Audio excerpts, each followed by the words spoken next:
this kind of incident against a public official is an attack on our entire democracy. They thought if we can't do it one way, through dialogue, debate, correspondence, we'll do it in another form. And this fashion was in violence. Are these people part of a new political movement, or are they just crooks? Probably a little of both. Karen Mathews, still fearful today. Does she have reason to be fearful? Absolutely. I would be.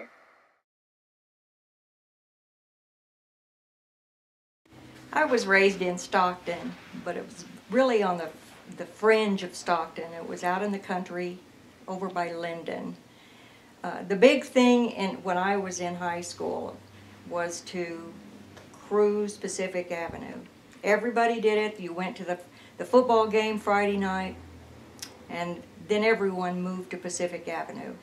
It was the place to go.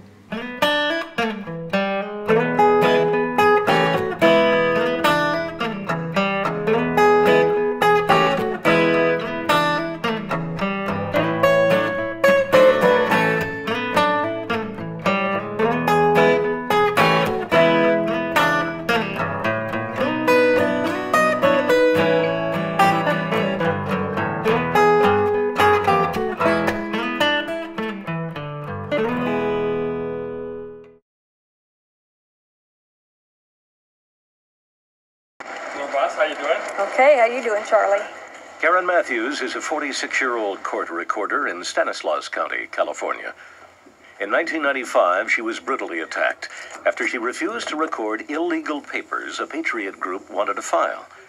They wanted to put bogus liens on a local tax official in retaliation for the government putting taxes on them.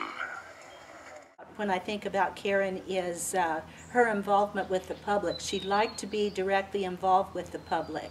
She wasn't a boss that stayed, or a department head that stayed in her office. She liked to come out and meet the public and meet the clients and talk to them. Karen is one who is quick to notice the good in people and react accordingly, and she is also quick to notice the bad in people and react accordingly. And so in her role as recorder, she was asked by a group of people who are not good people to record things that would keep them from paying their income tax. And Karen refused, of course, and then they threatened her. Mathews is in charge of an office full of bureaucrats. They record births, deaths, marriages, and property transactions. This isn't supposed to be dangerous. But the anti-tax, anti-government militia movement has declared Karen Mathews an enemy. They honestly believe they are in a war with the government. All of us, if we're injured or killed, are casualties of that war. Tax protesters made repeated visits to Karen Mathews' office to try and have the tax lien on Reed's property taken off the books, and to record bogus liens on IRS agents' property. But Karen repeatedly refused. By 1993, the tax protesters had become more aggressive. I received a simulated bomb under my car one night at work. I received a bullet in the mail that said they would shoot me the next time I opposed what they wanted. And she received written threats like this one. It warned that, quote, "You have no enforcement power in this land. The people are sovereign over the federal government. You will not be warned again. The next bullet will be directed at your head." 2 weeks later, Karen was savagely beaten.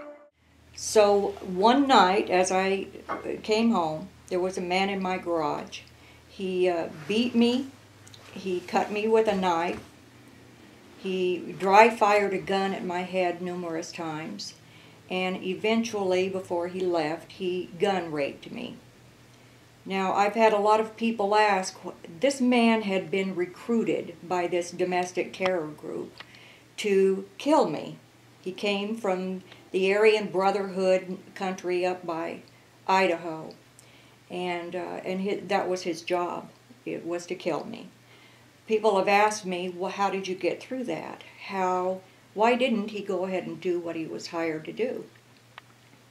I fully believe that I would not have lived through that night if it hadn't been for God's mercy on me. People respond to violence in different ways. For me, rather than resign from my job and hide, I decided I was going to protect the public trust and continue to do the will of the people, which is what I did. Even after the beating, when they said they would come back and kill me if I didn't buckle under to their demands, I still didn't do so. And that's what I want to bring to Washington. I'm not going to give in to anyone's demands that I vote a certain way. I'm going to be listening to the people of the district to find out what they want, what's good for the district. It's the same resolve that I had as county clerk recorder.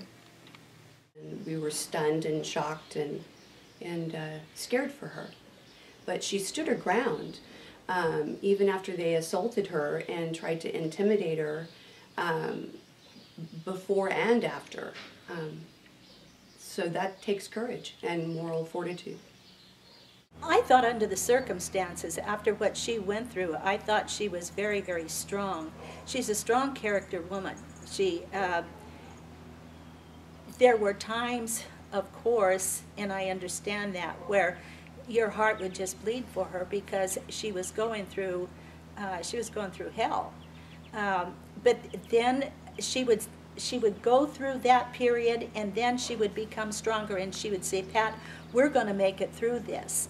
She says, I'm not going to let them beat me. And she said that more than one time, often, as a matter of fact.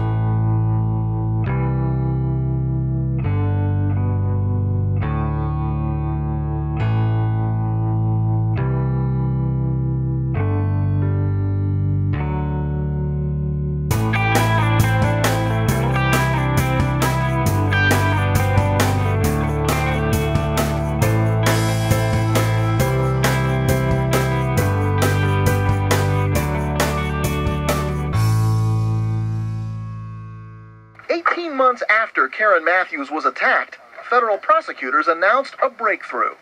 9 people were charged with a conspiracy to obstruct the workings of the IRS in connection with George Reed's property and Everett Thorne's Juris Christian Assembly. I don't think that we should close our eyes and say the event is over and so is the danger. It isn't. Remember, these people are at war. So wherever Mathews goes, her bodyguard goes first. For a while, she thought she'd get out of this war, quit her job. But now she's decided to stay. If I give in, what office would be next? This country is too great, too free, to be defeated by people with no love of this country. With new determination and a new gun, the county clerk is ready to defend herself. He's dead. As well as to defend the rule of law. In Modesto, California, John Blackstone for Eye on America. There's a reason why she didn't leave office the first go around, and it's in it that shows, and not only does it show, but it proves my mom's passionate about her beliefs, and she's going to fight for what she believes in. She's not going to allow some moronic group like that to ever run her out of office. There's absolutely no way.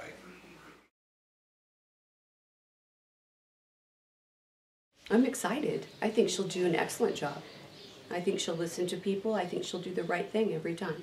I just think that she is the kind of person that chooses the right way to go, whatever party that may be. I don't think she's a party jumper. I just think she chooses the right way to go, the right direction. I think she would make a very good congressperson because she is so people-oriented. Always. I think I'm fair in saying that people in the clerk recorder's office was treated better than they were in most government offices, and she demanded that, and they got the best of care from the employees. Always respectful, always. She always said that the public come first, which we knew that. And I appreciated the fact that she sent us to, the leaders to seminars and how to treat people on the telephone, how to treat people at the counter, and of course then as the assistant, then I would pass that on to my staff. And our clients, the public, was always treated extremely well, and that is something that Karen demanded. The immediate question is, why are you doing this after you went through that? For the same reason that I got through that. I had taken an oath of office. I wanted to serve the voters of the county that I was serving, and I don't want it to happen to anyone else. So yes, I talk about it. It was a terrible, terrible thing to happen to any elected official, but I survived it. I'm not a victim, I'm a survivor.